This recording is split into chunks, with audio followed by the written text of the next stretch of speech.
মহানবী সাল্লাল্লাহু আলাইহি সাল্লামের সাথে আল্লাহর কি সরাসরি দেখা হয়েছিল? দেখা হয়নি। বিশুদ্ধতম মত হলো এটাই যে তিনি আল্লাহ সুবহানাহু ওয়া তাআলাকে সরাসরি মানে চর্মচক্ষু দিয়ে দেখেননি, স্বচক্ষে আল্লাহকে দেখেননি, এটি হচ্ছে সঠিক মত। ভালো করে শোনেন, আমাদের দেশে বিদ্যার্থীরা বলে যে আল্লাহকে দেখেছেন, ভুল কথা, এটি মিথ্যা কথা। মিরাজের রাতে আল্লাহ তাআলা রাসূলকে আল্লাহকে দেখানোর জন্য নিয়েছেন, এমন কথা আল্লাহ বলেননি। পর্দার আড়াল ছাড়া কোন নবীর সাথেও কথা বলেন না, দেখাতেন না। কোন নবী রাসূল কি আল্লাহকে সরাসরি দেখেছে? সরাসরি কেউ কাউকে দেখে নাই।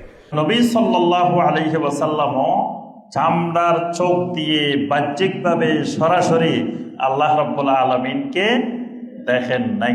আল্লাহ রাব্বুল আলামিন সিদরাতুল মুনতাহাতে এসে আল্লাহ রাসূলের সাথে দেখা করতেছেন, এটাও তো আল্লাহর শানের সাথে যায় না, কেননা ওই পর্যন্ত জিবরাইলও যেতে পারতেছেন। সুতরাং এই জায়গায় আল্লাহর সাথে দেখা হয় না। আল্লাহ রাসূল সাল্লাল্লাহু আলাইহি সাল্লামকে আল্লাহকেই চর্মচক্ষুতে দেখা বা না দেখার মধ্যে মর্যাদা কমে না।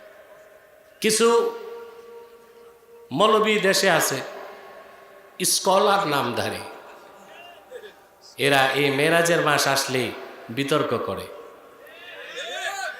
যে আল্লাহর হাবিব আল্লাহকে দেখেন নাই, তিনি সিদরাতুল মুনতাহা গেছেন তবে আল্লাহকে দেখেন নাই। নাউজুবিল্লাহ বলবেন।